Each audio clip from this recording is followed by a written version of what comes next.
نحمدہ ونصلی ونسلم علی رسولہ الکریم اما بعد۔ مختصر تربیت اولاد اور اسلام کے حوالے سے الحمدللہ ہماری 2 اقسام مکمل ہو چکی ہیں اور آج قسم ثالث کا بیان ہے۔ قسم ثالث پھر 3 فصول پر مشتمل ہے۔ نمبر 1 بچے کی تربیت میں مؤثر وسائل، نمبر 2 بچے کی تربیت کے بنیادی اصول اور قواعد، اور نمبر 3 تربیت سے متعلق ضروری و لازمی تجاویز۔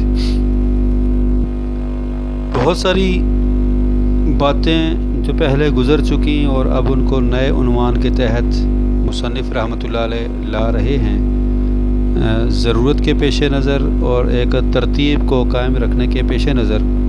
جیسے بچے کی تربیت میں مؤثر وسائل، یہ قسم ثانی میں اس میں بہت ساری باتیں مصنف رحمۃ اللہ علیہ نے ذکر کی، جیسے کہ وہ فرماتے ہیں کہ بچے کی تربیت میں مؤثر وسائل۔ تربیت اولاد کی قسم ثانی میں قارئین کے سامنے بچوں کی تربیت کے سلسلے میں تربیت کرنے والوں پر عائد ہونے والی بڑی ذمہ داریاں ذکر کی جا چکی ہیں، خواہ وہ ایمانی ہوں یا اخلاقی، عملی ہوں یا جسمانی، نفسیاتی ہوں یا معاشرتی۔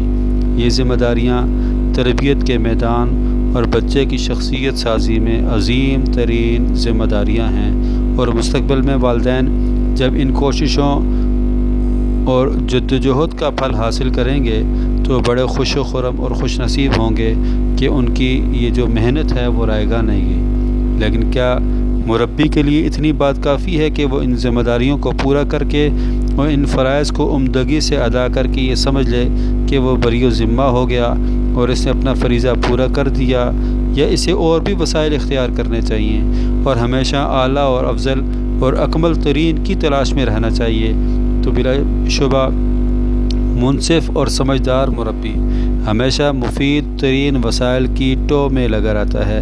وہ بچے کی عقیدہ اور اخلاقی لحاظ سے تربیت کرنے میں مؤثر اور بنیادی حیثیت رکھنے والے قواعد و ضوابط کی تلاش میں رہتا ہے، تاکہ بچے کی نفسیاتی، معاشرتی اور عملی تیاری ہو سکے اور کمال کی چوٹی، پختگی کی بلندی اور عقل و سمجھداری اور تحمل اور بردباری کے بہترین مظاہر سے آراستہ ہو۔ سوچنے کی بات یہ ہے کہ تربیت کے مفید وسائل اور بچے کی شخصیت سازی اور اسے بہترین فرد بنانے کے کامیاب مؤثر ترین اصول و قواعد کیا ہیں؟ تو مصنف رحمۃ اللہ علیہ فرماتے ہیں کہ میرے اندازے کے مطابق وہ 5 امور میں مجتمع ہیں۔ نمبر 1 اسوہ حسنہ کے ذریعے تربیت، اچھی عادات کے ذریعے تربیت، واعظ و نصیحت کے ذریعے تربیت، دیکھ بھال کے ذریعے تربیت، اور نمبر 5 سزا دینے کے ذریعے تربیت۔ نمبر 1 اسوہ حسنہ کے ذریعے تربیت بچے کی اخلاقی، نفسیاتی اور معاشرتی شخصیت سازی میں پیشوا اور مقتدا نہایت مؤثر وسیلہ ہے، اس لیے کہ بچے کی نظر میں مربی ایک عظیم نمونہ اور بہترین مقتدا ہوتا ہے، اور بچہ چال چلن میں اس کی اقتدا کرتا ہے، شعوری اور غیر شعوری طور پر اور اخلاقی طور سے اس کی نقل اتارتا ہے، بلکہ اس کے نفس و شعور میں مربی کی قولی، فعلی، حسی اور معنوی صورت منعکس ہو جاتی ہے، چاہے اسے پتہ چلے یا نہ چلے۔ اس لیے پیشوا اور اسوہ بچہ کی اصلاح یا فساد میں ایک بڑا عمل بنتا ہے۔ لہذا اگر مربی سچا، دیانت دار، امانت دار، بااخلاق، بہادر اور پاک دامن ہوگا تو بچہ بھی امانت، سچائی، اخلاق، شرافت، بہادری اور پاک دامنی میں نشو و نما پائے گا۔ اور اگر مربی جھوٹا، خائن، آزاد، بخیل، بزدل اور خسیس ہوگا تو بچہ بھی جھوٹ، خیانت، آزادی، بخل اور خساست میں پلے بڑھے گا۔ مربی کو خیر میں لگا دیکھ کر بچہ فوراً اس کو قبول کرتا ہے، اس لیے معلم، مربی اور ماں باپ کی خیر و بھلائی میں نمونہ بننا چاہیے۔ اللہ جل شانہ نے انبیاء اکرام علیہم الصلوۃ والسلام کو اعلیٰ ترین نفسیاتی، اخلاقی اور عقلی کمالات سے متصف فرمایا تاکہ لوگ ان سے اخذ کریں، ان کی اقتداء کریں اور مکارم اخلاق اور فضائل میں ان کے طریقوں کو اپنائیں۔ حضور اکرم صلی اللہ علیہ وسلم ہی مقتدا اور پیشوا ہیں، اس لیے اللہ تعالیٰ نے آپ صلی اللہ علیہ وسلم کو ساری دنیا کے لیے ابدی و دائمی پیشوا اور بہترین نمونہ بنا کر مبعوث فرمایا، تمام انسانیت کے لیے ہر جگہ اور ہمیشہ ہمیشہ کے لیے روشنی کا مینارہ بنایا۔ حضرت عائشہ صدیقہ رضی اللہ تعالیٰ عنہ نے آپ صلی اللہ علیہ وسلم کا اخلاق قرآن کریم کو بتایا، یعنی آپ صلی اللہ علیہ وسلم قرآن کے بیان کردہ محاسن و فضائل کے زندہ ترجمان اور نمونہ کامل تھے۔ اللہ تعالیٰ نے آپ کی نشو و نما فرمائی تھی اور آپ کو بہترین تربیت دی تھی۔ آپ نبی بنائے جانے سے قبل ہی گناہوں سے پاک صاف، پاک دامنی، عفت اور طہارت میں مشہور تھے۔ آپ صلی اللہ علیہ وسلم کو صادق اور امین کے لقب سے پکارا جاتا تھا۔ آپ کی ذکاوت، عقل، سمجھ، حسن تدبر و حکمت کا مظاہرہ حجر اسود رکھے جانے کے موقع پر آپ صلی اللہ علیہ وسلم کی شاندار حکیمانہ فیصلہ سے ہوا، جس نے قوم کو تباہ کن جنگ سے بچا لیا تھا۔ دعوت و تبلیغ میں آپ کی یہ حالت تھی کہ جب تک آپ نے امت کو دعوت اسلام پر لبیک کہتے ہوئے دیکھ نہ لیا، آپ کو نہ سکون نصیب ہوا نہ نیند بھلی معلوم ہوئی۔ اللہ جل شانہ نے آپ کے غم کو ہلکا اور ملال کو کم کرنے کے لیے قرآن کریم میں آیات نازل فرمائیں۔ عبادت کے سلسلہ میں آپ صلی اللہ علیہ وسلم کمال کی انتہا کو پہنچے ہوئے تھے۔ رات کو اتنا طویل قیام فرماتے کہ پاؤں پر ورم آ جاتا۔ آپ اتنی عبادت فرماتے تھے کہ کوئی اور اس کی طاقت نہیں رکھتا۔ آپ صلی اللہ علیہ وسلم کا قلب اطہر اللہ جل شانہ کی محبت سے لبریز تھا۔ دن رات مناجات جاری رہتی تھی، عبادات سے آپ کو سکون ملتا۔ آپ امت پر شفقت کی خاطر بعض کام چھوڑ دیتے تاکہ امت پر فرض نہ ہو جائے، جیسے تہجد کی نماز وغیرہ۔ آپ اللہ جل شانہ کے حکم پر گردن جھکاتے اور اسے کما حقہ نافذ فرماتے تھے۔ جود و کرم، آپ صلی اللہ علیہ وسلم جود و کرم میں بھی اسوہ نمونہ تھے۔ اس طرح سخاوت کرتے کہ گویا آپ کو فقر و فاقہ کا اندیشہ ہی نہ ہو۔ آپ تیز ہوا سے زیادہ سخی تھے۔ آپ صلی اللہ علیہ وسلم سے جو مانگا جاتا وہ عطا فرماتے۔ ایک صاحب نے 2 پہاڑوں کے درمیان کی جگہ کے برابر بکریاں مانگی، آپ صلی اللہ علیہ وسلم نے وہ عطا فرما دیں۔ وہ صاحب اپنی قوم کے پاس گئے اور کہا، محمد صلی اللہ علیہ وسلم اس شخص کی طرح دیتے ہیں جسے فقر کا خوف ہی نہ ہو۔ زہد و ورع، آپ صلی اللہ علیہ وسلم زہد و ورع میں بھی نمونہ و مقتدا تھے۔ چٹائی پر تشریف فرماتے، اس کے نشانات آپ صلی اللہ علیہ وسلم کے پہلو پر پڑ جاتے۔ آپ سے گدا بنوانے کی اجازت مانگی گئی تو آپ نے فرمایا، میرا دنیا سے کیا واسطہ؟ میری اور دنیا کی مثال ایسی ہے جیسے کوئی سوار کسی درخت کے سائے تلے بیٹھے اور پھر وہاں سے چلا جائے۔ آپ صلی اللہ علیہ وسلم نے مدینہ تشریف لانے کے بعد سے وفات تک مسلسل 3 دن کی پیٹ بھر کر گیہوں کی روٹی تناول نہیں فرمائی، یعنی ایسا کبھی نہیں ہوا کہ مسلسل آپ نے پیٹ بھر کر گیہوں کی روٹی سے اپنا پیٹ بھرا ہو۔ ایک مرتبہ آپ صلی اللہ علیہ وسلم نے 3 دن بعد جو کی روٹی کا ایک ٹکڑا تناول فرمایا۔ آپ صلی اللہ علیہ وسلم کو اللہ تعالیٰ کی طرف سے اسی کا حکم ملا تھا۔ البتہ آپ کا یہ زہد اور فقر و فاقہ کھانے پینے کی اشیاء کی کمی کی وجہ سے نہیں تھا، بلکہ آپ صلی اللہ علیہ وسلم نے اسے اختیاری طور پر اپنایا تھا، ورنہ دنیا کی تمام دولتیں آپ کے قدموں میں تھیں۔ فقر و فاقہ کے اختیار کرنے کی بعض حکمتیں یہ ہیں۔ آپ یہ چاہتے تھے کہ مسلمان قومیں اس زہد سے تعاون، ایثار اور مال خرچ کرنے کے مفہوم کو سمجھ جائیں۔ چنانچہ روایات سے معلوم ہوتا ہے آپ ایسا قصداً کیا کرتے تھے تاکہ مسلمان قناعت پسند بنیں اور دنیا کی زیب و زینت میں نہ پھنسیں اور اس کی وجہ سے ہلاک نہ ہوں۔ ساتھ ہی اس کے ذریعے آپ صلی اللہ علیہ وسلم لوگوں پر یہ واضح فرما دیں کہ دین سے ہمارا مقصد مال و دولت نہیں، نہ ہی آرام اور راحت حاصل کرنا مطلوب ہے، بلکہ آپ کا مقصد رضائے خداوندی اور اجر و ثواب کا حصول ہے۔ کیونکہ بات چل رہی ہے آپ صلی اللہ علیہ وسلم سب کے لیے ایک نمونہ اور مثال تھے، تو آپ کی عادات مبارکہ کو یہاں ذکر کر رہے ہیں۔ اس میں سے ایک تواضع ہے۔ آپ تواضع میں بھی مقتدا تھے۔ آپ جس سے ملتے اسے سلام کرنے میں پہل کرتے، جس سے بات کرتے اس کی طرف پورے متوجہ ہوتے، مصافحہ کرتے تو اگلے بندے کے چھوڑنے سے پہلے اس کا ہاتھ نہ چھوڑتے، مجلس میں جہاں کہیں جگہ ہوتی بیٹھ جاتے، بازار سے سامان خود اٹھا کر لاتے، معمولی کام بھی خود کرتے، غلام کی دعوت پر لبیک کہتے، کپڑوں میں پیوند خود لگاتے، جوتے گانٹھ لیتے اور گھر کے کام کاج کیا کرتے تھے، خادم کے ساتھ بیٹھ کر کھانا کھاتے، ضرورت مندوں اور فقراء کی حاجت روائی کرتے اور زمین پر بیٹھ جایا کرتے تھے۔ آپ صلی اللہ علیہ وسلم کے اخلاق کریمانہ میں حلم و بردباری انتہا منزل کو پہنچی ہوئی تھی۔ بدو کی یعنی جو دیہاتی لوگ تھے، ان کی سخت باتیں ہوں یا فتح و کامیابی کی معراج، دونوں حالتوں میں آپ حلم کا نمونہ اور مقتدا تھے۔ ایک بدو نے آپ کی چادر اس زور سے کھینچی کہ چادر کے کنارے کا نشان کندھے پہ پڑ گیا، لیکن آپ نے اسے کچھ نہ فرمایا بلکہ اس کی حاجت روائی فرمائی۔ اہل مکہ نے آپ کو طرح طرح کی تکالیفیں پہنچائیں، لیکن جب فتح مکہ کے موقع پہ آپ فاتح بن کر داخل ہوئے تو فرمایا، جاؤ تم سب کے سب آزاد ہو، سب کو معاف کیا۔ اللہ تعالیٰ نے آپ کو عفو درگزر کا ہی حکم دیا تھا۔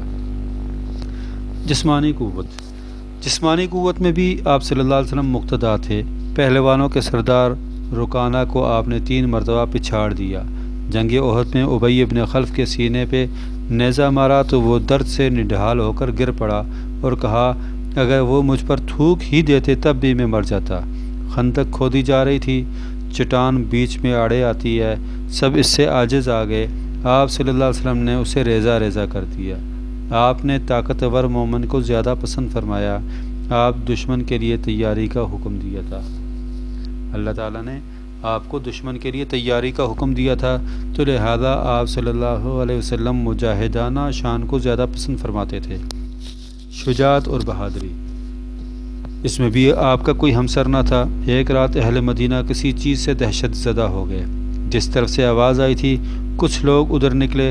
راستے میں رسول اللہ صلی اللہ علیہ وسلم اس طرف سے واپس آتے ہوئے انہیں ملے اور فرمایا، گھبراؤ نہیں، کچھ نہیں ہے۔ یعنی آپ صلی اللہ علیہ وسلم تنہا اس گھبراہٹ والی جہاں سے آوازیں آئی تھیں وہاں چلے گئے اور وہاں دیکھ کر موقع محال کو ملاحظہ فرما کے واپس آئے اور کہا کہ وہاں کچھ بھی نہیں تھا۔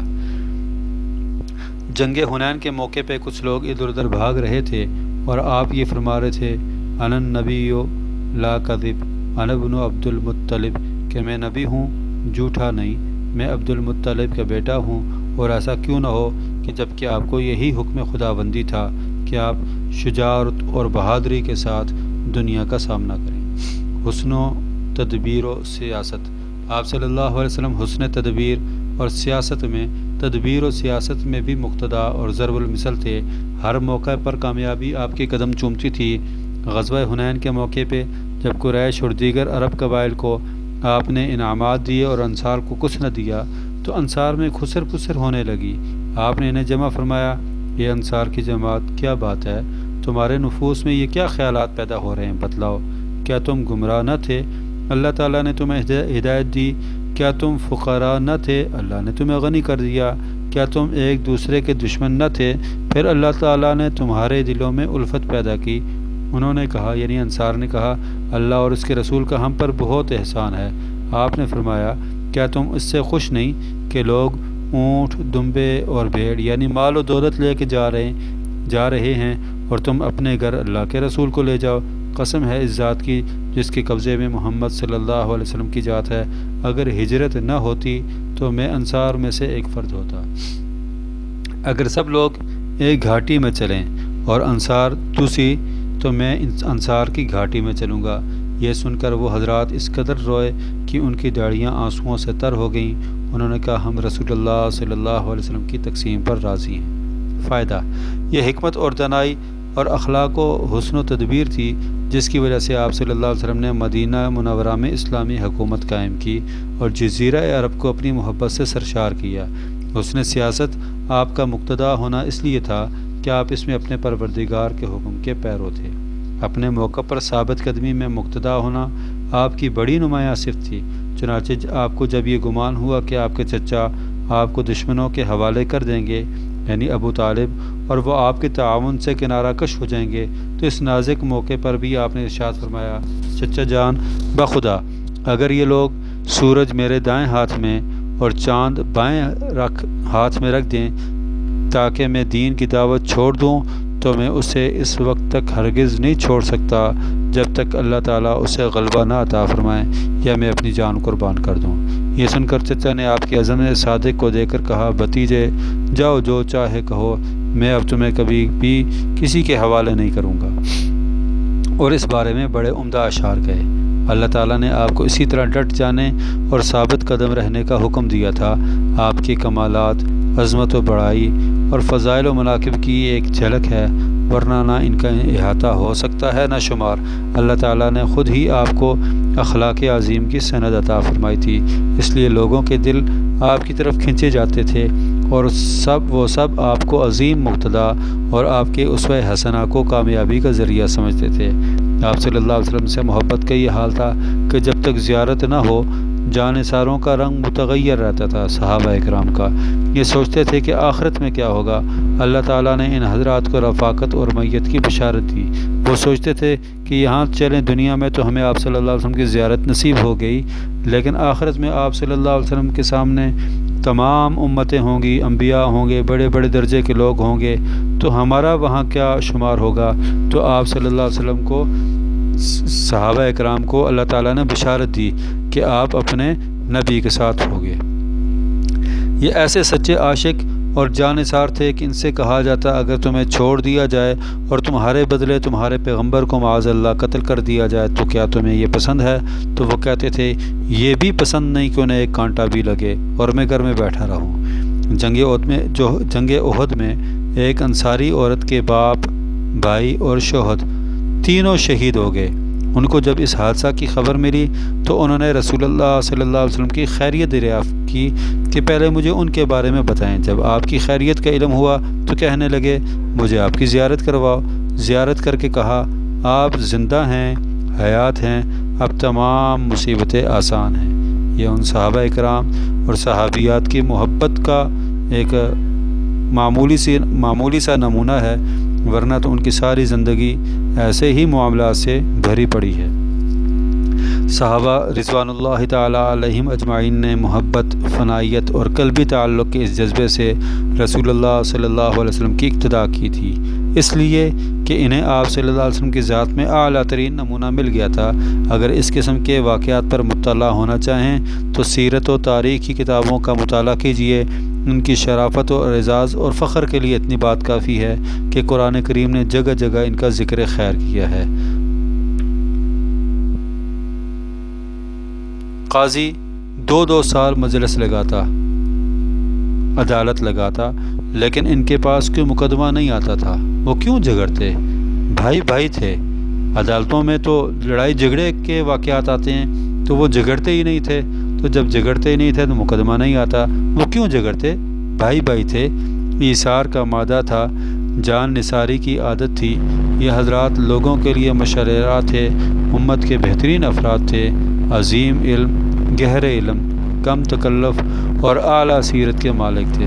اللہ تعالیٰ نے انہیں دین کی سربلندی اور نبی اکرم صلی اللہ علیہ وسلم کی صحبت کے لیے منتخب فرمایا تھا، اس لیے ان کی پیروی کیجیے، ان کے درجے کو پہچانیے۔ رسول اللہ صلی اللہ علیہ وسلم نے انہیں ہدایت کے ستارے اور مقتدیٰ بتلایا۔ ان حضرات کے اخلاق عالیہ کی وجہ سے اسلام مشرق اور مغرب کے وسیع و عریض علاقوں میں پھیلا۔ ان تمام قوموں میں اسلام مسلمان تاجروں، سچے داعیوں کے ذریعے پہنچا جو اپنی سیرت، کردار، امانت، دیانت، سچائی اور وفائے عہد کے ذریعے اسلام کی سچی تصویر پیش کرتے تھے۔ یہ حضرات اپنی نرمی، لطف، مہربانی اور حسن معاملہ کے ذریعے معروف نہ ہوتے تو لاکھوں انسان قبول اسلام نہ کرتے اور اس کی رحمت اور ہدایت کو نہ اپناتے۔ لہذا آج کے مسلم معاشرے کو یہ سمجھ لینا چاہیے اور دوسروں کے لیے بہترین نمونہ پیش کرنا چاہیے تاکہ اسلام کے ابدی پیغام کے پھیلانے کا سبب بنے رہیں۔ آج کفار مسلمانوں پر غالب کیوں ہیں کہ مسلمانوں نے اپنے ان اوصاف کو چھوڑ دیا۔ مسلمان صرف نام کے مسلمان رہ گئے ہیں۔ اگر ان صفات کو اپنا لیں تو وہ اب بھی دوسروں کے لیے بہترین نمونہ بن سکتے ہیں۔ تربیت کی کامیابی اور افکار کے پھیلانے کے لیے صالح نمونہ اور فاضلانہ اخلاق کا وجود بہت ضروری ہے۔ نبی اکرم صلی اللہ علیہ وسلم اس بات کا بہت خیال رکھتے تھے کہ مربی دوسروں کے سامنے ہر چیز میں بہترین نمونہ پیش کرے تاکہ بچہ شروع سے ہی اچھائی اور خیر میں پرورش پائے۔ اچھی صفات اس کی گھٹی میں پڑیں، اس سلسلے میں آپ صلی اللہ علیہ وسلم نے جو تنبیہ کی اس کے چند نمونے یہ ہیں۔ ایک صاحبہ نے اپنے بیٹے سے کہا آؤ میں تمہیں یہ دے دوں۔ آپ صلی اللہ علیہ وسلم نے فرمایا کیا دینا چاہتی ہو؟ عرض کیا جی ہاں کھجور۔ فرمایا اگر تم اسے کچھ نہ دیتی تو یہ تمہارے لیے جھوٹ لکھ دیا جاتا، یعنی بچوں کو بہلانے کے لیے پھسلانے کے لیے کہ میرے پاس آؤ میں تمہیں یہ دوں گا یا میں یہ تمہیں دوں گی، تو وہ جھوٹ بول کے ان کو اپنے قریب کرتے ہیں۔ تو آپ صلی اللہ علیہ وسلم فرماتے ہیں کہ ایسا کرنا یہ بھی جھوٹ میں آتا ہے۔ جو شخص کسی سے یہ کہے یہ لے لو اور اسے کچھ نہ دے تو یہ بھی جھوٹ شمار ہوگا۔ گویا والدین کو چاہیے کہ بچوں کے لیے سچے اور صادق بنیں۔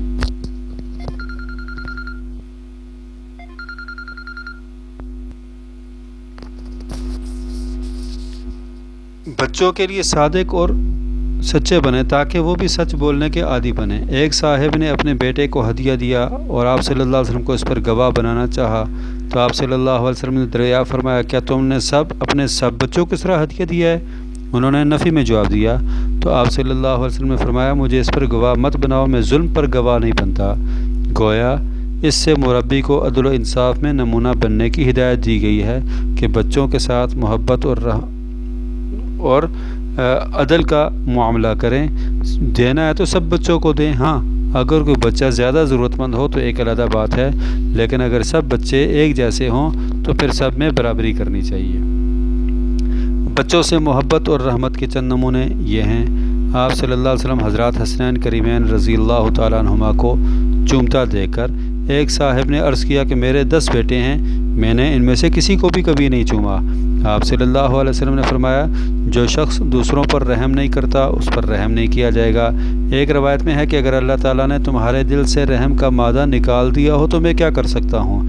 گویا اس جانب رہنمائی کی جا رہی ہے کہ مربی کو رحمت کا پیکر ہونا چاہیے تاکہ وہ لوگوں کے لیے مثال اور نمونہ بنے۔ اگر مربی میں رحم کا مادہ نہ ہوگا تو پھر بچے کی تربیت کیا فائدہ پہنچا سکے گی؟ آپ صلی اللہ علیہ وسلم بچوں کے ساتھ محبت سے پیش آیا کرتے تھے۔ ذیل میں اس کے چند نمونے پیش کیے جاتے ہیں۔ آپ صلی اللہ علیہ وسلم خطبہ دے رہے تھے، حضرت حسن حسین گرتے پڑتے آ گئے، نبی اکرم صلی اللہ علیہ وسلم ممبر سے اترے، دونوں کو اٹھا کر بٹھایا، پھر فرمایا مال و اولاد آزمائش ہیں، میں نے ان بچوں کو دیکھا، صبر نہ ہوا، بات درمیان سے ادھوری چھوڑ دی اور ان دونوں کو اٹھا لیا۔ ایک مرتبہ آپ سجدے میں تھے، حضرت حسین رضی اللہ تعالیٰ عنہ آ کر آپ کی گردن پر سوار ہو گئے، آپ نے سجدہ طویل کر دیا۔ آپ نماز پوری کر چکے تو صحابہ نے سجدہ طویل کرنے کی وجہ پوچھی، فرمایا یہ میرا بیٹا میرے اوپر سوار ہو گیا، اس لیے میں نے پسند نہ کیا کہ جلدی سے کھڑا ہو جاؤں اور وہ اپنا دل خوش نہ کر سکے۔ آپ حضرت حسن حسین رضی اللہ تعالیٰ عنہ کے ساتھ دل لگی کیا کرتے تھے اور اپنے ہاتھوں اور پاؤں کے بل چلتے اور دونوں آپ سے لپٹ جاتے۔ آپ ان دونوں کو اٹھائے چلتے اور فرماتے بہترین اونٹ تمہارا اونٹ ہے اور بہترین سوار تم دونوں ہو۔ آپ نماز طویل فرمانے کا ارادہ کرتے تھے لیکن بچے کے رونے کی آواز سن کر اس لیے مختصر کر دیتے تاکہ اس کی ماں پریشان نہ ہو۔ آپ بچوں کے پاس سے گزرتے تو انہیں سلام کرتے، پہلا پھل لایا جاتا تو آپ دعا دے کر اسے کسی بچے کو دے دیتے تھے۔ مربیوں کو والدین کے ساتھ حسن سلوک میں نمونہ بنانے کے لیے آپ نے ان 3 ساتھیوں کا قصہ سنایا جو بارش کی وجہ سے غار میں گھس گئے تھے اور ایک چٹان نے ان کا منہ بند کر دیا تھا۔ ان میں سے ہر ایک نے اپنے نیک عمل کے ذریعے اللہ تعالیٰ سے دعا مانگی اور وہ چٹان ہٹ گئی، جن میں سے ایک کا نیک عمل یہ تھا کہ وہ والدین کو پلانے کے لیے دودھ کا پیالہ رات بھر ہاتھ میں تھامے کھڑا رہا۔ آپ نے مشروب پی کر دائیں جانے والے بچے کو دیا۔ فرمایا ایک نیا واقعہ کہ آپ صلی اللہ علیہ وسلم نے مشروب پی کر دائیں جانے والے بچے کو دیا۔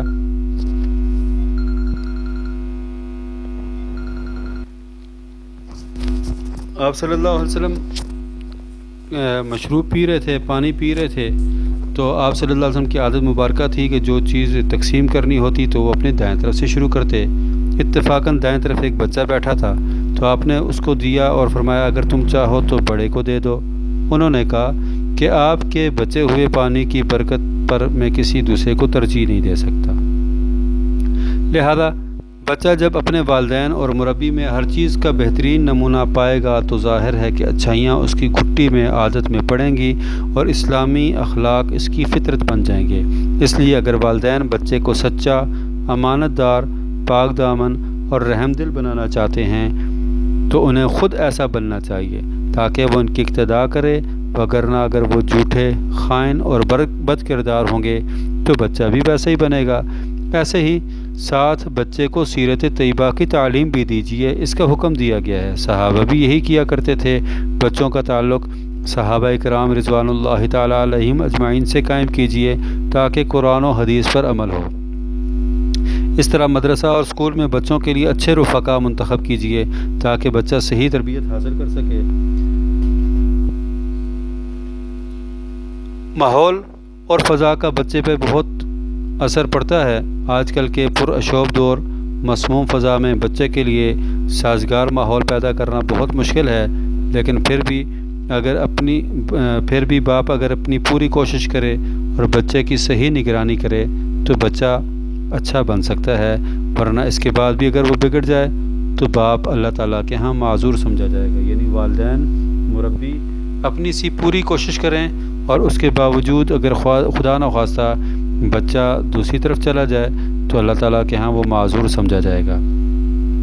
اچھے نمونہ اور اسوہ کے ذریعے تربیت دینا بچے کی اصلاح اور ہدایت کا سب سے مؤثر ترین ذریعہ ہے۔ والدین بچے کے لیے یہ چیز بآسانی پیدا کر سکتے ہیں۔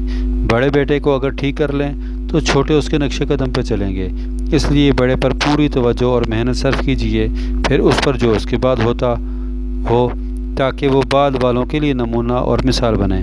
مربیوں وغیرہ کو اپنے قول اور فعل کو قول کے مطابق رکھنا چاہیے، ورنہ وہ گناہ گار ہوں گے۔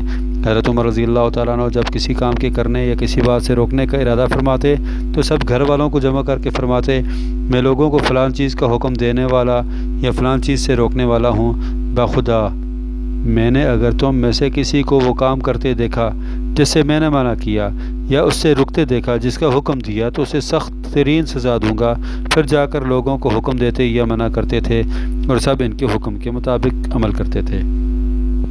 قیامت کے دن ایسے شخص کو سخت سزا دی جائے گی جو دوسروں کو نصیحت کرے، خود اس پر عمل نہ کرے۔ ایسے لوگوں کے ہونٹ آگ کی کینچی سے کاٹے جائیں گے، وہ سب کے سامنے اپنی بدبو کی وجہ سے رسوا ہوں گے۔ اللہ پاک ان چیزوں سے بچائے، لہذا اچھے اسوہ اور نمونہ کے ذریعے بچوں کی تربیت کیجیے تاکہ وہ اصلاح کے سورج، ہدایت کے چاند اور منبع نور بن سکیں۔ اللہ پاک ہمیں اس پر عمل کرنے اور اس پر تا دیر کاربند رہنے کی توفیق عطا فرمائے، اچھی عادات اپنانے اور اچھی عادات کی تلقین کرنے کی توفیق عطا فرمائے۔ سبحان ربک رب العزت عما یصفون وسلام علی المرسلین والحمد للہ رب العالمین برحمتک یا ارحم